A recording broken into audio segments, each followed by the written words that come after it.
Hello दोस्तों, कैसे हैं आप।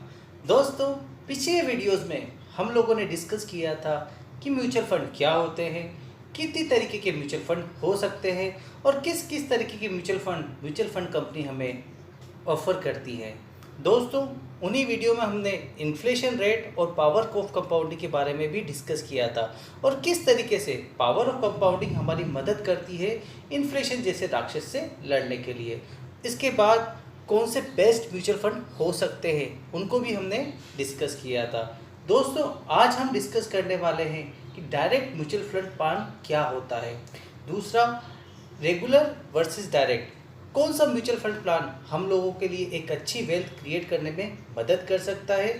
रेगुलर म्यूचुअल फंड प्लान किन लोगों के लिए या फिर किन इन्वेस्टर के लिए बेहतरीन हो सकता है और डायरेक्ट म्यूचुअल फंड किस तरह से हमें लॉन्ग टर्म की एक स्मार्ट वेल्थ क्रिएट करने में मदद कर सकता है।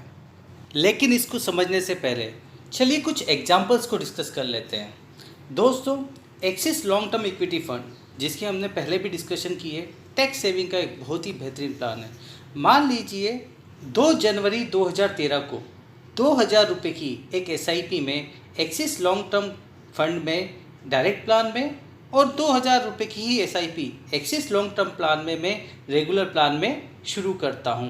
दोस्तों, मैंने ये 2 जनवरी 2013 की डेट क्यों ली है? क्योंकि जो डायरेक्ट म्यूचुअल फंड प्लान है, सेबी ने इसको इंट्रोड्यूस किया था इन द ईयर 2012 में, तो इसलिए हमने 2 जनवरी 2013 एक डेट ली है।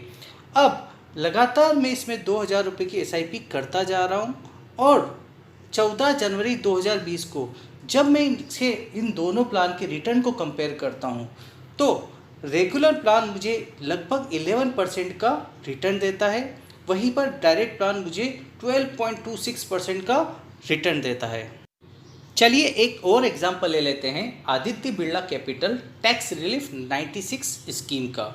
मान लीजिए इस स्कीम में भी कोई यदि 2000 रुपये की SIP रेगुलर प्लान में और 2000 रुपये की ही SIP डायरेक्ट प्लान में 2 जनवरी 2013 से शुरू करता और दिनांक 14/7/2020 को जब वो रिटर्न की कैलकुलेशन करता तो रेगुलर प्लान ने लगभग 9.4% का क्यूमुलेटिव रिटर्न दिया है साल दर साल।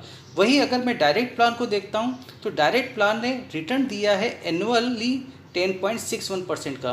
मीन्स यहाँ पर भी डायरेक्ट प्लान ने 1.10% रिटर्न ज़्यादा दिया है annually as compared to regular plan के।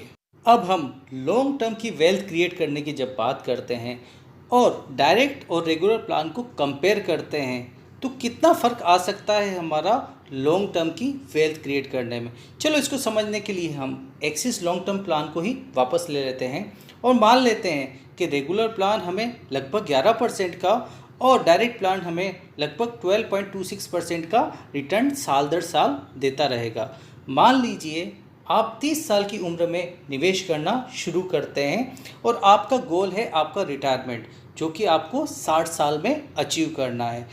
इन 30 साल और 60 साल के बीच में 30 साल के अंदर रेगुलर प्लान 11% की दर से आपको लगभग 50 लाख रुपए की वेल्थ बनाकर देगा। वहीं जब हम डायरेक्ट प्लान की बात करते हैं तो इन्हीं 30 साल में डायरेक्ट प्लान आपको लगभग 60 लाख रुपए की वेल्थ बनाकर देगा। इसका मतलब दोनों ही प्लान ने लंबे समय में हमें वेल्थ तो बना कर दी, लेकिन डायरेक्ट प्लान ने हमें रेगुलर प्लान से लगभग 10 लाख रुपए ज़्यादा वेल्थ बना कर दी। इसका मतलब डायरेक्ट प्लान लॉन्ग टर्म में हमें ज़्यादा अच्छा रिटर्न और ज़्यादा बड़ी वेल्थ या ज़्यादा स्मार्टली वेल्थ बनाकर दे सकता है। अब हम अपने पहले सवाल पर आते हैं, what is direct mutual fund plan. Direct mutual fund plan mutual fund company का वो प्लान होता है जिसमें हम डायरेक्टली म्यूचुअल फंड कंपनी से अपने म्यूचुअल फंड को खरीद सकते हैं। दूसरा सवाल कि डायरेक्ट म्यूचुअल फंड प्लान और रेगुलर म्यूचुअल फंड प्लान में क्या डिफरेंस होता है। दोस्तों, जैसे कि मैंने पहले आपको बताया कि डायरेक्ट म्यूचुअल फंड प्लान में आप डायरेक्टली म्यूचुअल फंड कंपनी से अपने म्यूचुअल फंड्स को खरीद सकते हैं। वहीं पर जब हम रेगुलर म्यूचुअल फंड प्लान की बात करते हैं तो यहाँ पर हमें म्यूचुअल फंड स्कीम खरीदने के लिए या तो किसी एडवाइज़र या फिर किसी ब्रोकर या फिर किसी डिस्ट्रीब्यूटर की मदद लेनी पड़ेगी। अब तीसरा सवाल हमारा क्या था कि डायरेक्ट म्यूचुअल फंड प्लान क्यों बेस्ट हो सकता है, क्यों बेनिफिशियल हो सकता है as compared to regular mutual fund plan से। दोस्तों, चूँकि हम रेगुलर म्यूचुअल फंड प्लान में मदद ले रहे हैं किसी एडवाइज़र या किसी डिस्ट्रीब्यूटर या किसी ब्रोकर की, तो ऑब्वियस सी बात है जब कोई ब्रोकर या कोई एडवाइज़र हमें किसी भी फंड को एडवाइस करता है या किसी भी फंड को सजेस्ट करता है, तो वो म्यूचुअल फंड कंपनी से कोई फीस या फिर कोई चार्ज को लेता है और उसके एवज में वो उस फंड को एडवाइस करता है। अब जहाँ पर फीस या फिर चार्ज की बात आती है तो म्यूचुअल फंड कंपनी उसको कहाँ से लेगी? ऑब्वियस सी बात है, वो उस फंड में अपनी एक्सपेंस रेशियो को बढ़ा देगी और एक्सपेंस रेशियो को बढ़ाकर वो उस फीस और उस चार्ज को अपने इन्वेस्टर से वसूल कर लेती है। इसलिए हमेशा रेगुलर प्लान का एक्सपेंस रेशियो ज़्यादा होता है as compared to direct plan का, क्योंकि रेगुलर प्लान में इन्वेस्टर डायरेक्टली इन्वॉल्व नहीं होता, वो डिस्ट्रीब्यूटर या एडवाइज़र के थ्रू उसको ख़रीदता है, जिसके एवज में म्यूचुअल फंड कंपनी उस एडवाइज़र और डिस्ट्रीब्यूटर को कुछ फ़ी पे करती है। और वहीं पर डायरेक्ट प्लान में इन्वेस्टर डायरेक्टली कंपनी से अपने फंड को ख़रीदता है और वहाँ पर उसको किसी भी तरीके की इंटरमीडिएटरी फ़ी नहीं देनी पड़ती है। हमारा नेक्स्ट सवाल था कि रेगुलर म्यूचुअल फंड किन लोगों के लिए, किन इन्वेस्टर के लिए बेस्ट हो सकता है। रेगुलर म्यूचुअल फंड प्लान उन इन्वेस्टर के लिए बेस्ट हो सकता है जो अपने पोर्टफोलियो को ट्रैक नहीं कर पाते या फिर उनके पास इतना समय या फिर इतनी नॉलेज नहीं होती कि पोर्टफोलियो को कैसे ट्रैक करना है या फिर कैसे उसको संभालना है और कैसे उसमें चेंजेस करने हैं। तो उन लोगों के लिए रेगुलर प्लान बेस्ट होता है। अब फाइनली हम डायरेक्ट प्लान और रेगुलर प्लान को कुछ पैरामीटर के साथ कंपेयर करने की कोशिश करेंगे।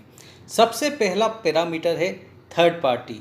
डायरेक्ट प्लान में किसी भी तरीके की थर्ड पार्टी इन्वॉल्व नहीं होती, वहीं पर रेगुलर प्लान में ब्रोकर, डिस्ट्रीब्यूटर या इंटरमीडिएटरी एक प्रेजेंट होता है थर्ड पार्टी के रूप में।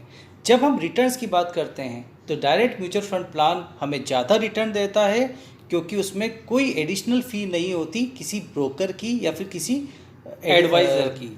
वहीं पर रेगुलर प्लान हमें डायरेक्ट प्लान के एवज में थोड़ा कम रिटर्न देगा, क्योंकि वहाँ पर फ़ी होती है एडिशनल ब्रोकर और एडवाइज़र की। जब हम एक्सपेंस रेशियो को कवर करते हैं तो डायरेक्ट प्लान का एक्सपेंस रेशियो कम होता है, क्योंकि वहाँ पर कोई एडिशनल फ़ी नहीं होती ब्रोकर की। वहीं पर ही रेगुलर प्लान का एक्सपेंस रेशियो हमेशा ज़्यादा होगा as compared to direct plan के, क्योंकि यहाँ पर ब्रोकर की फ़ी होती है। जब हम NAV की बात करते हैं तो डायरेक्ट प्लान की NAV हमेशा ज़्यादा होती है as compared to regular plan की। लेकिन जब रेगुलर प्लान के बेनिफिट को हम देखते हैं तो पहला पैरामीटर होता है मार्केट रिसर्च का। डायरेक्ट प्लान में हमें मार्केट रिसर्च खुद को करनी पड़ती है, वहीं पर रेगुलर प्लान में ये जो रिसर्च है, ये जो मार्केट रिसर्च है, ये हमें एडवाइज़र करके देता है। वहीं पर जब इन्वेस्टमेंट एडवाइस की बात करता हूँ तो डायरेक्ट प्लान में हमें कोई इन्वेस्टमेंट एडवाइस नहीं मिलती है, वहीं पर ही रेगुलर प्लान में एडवाइज़र हमें इन्वेस्टमेंट एडवाइस को प्रोवाइड करता है।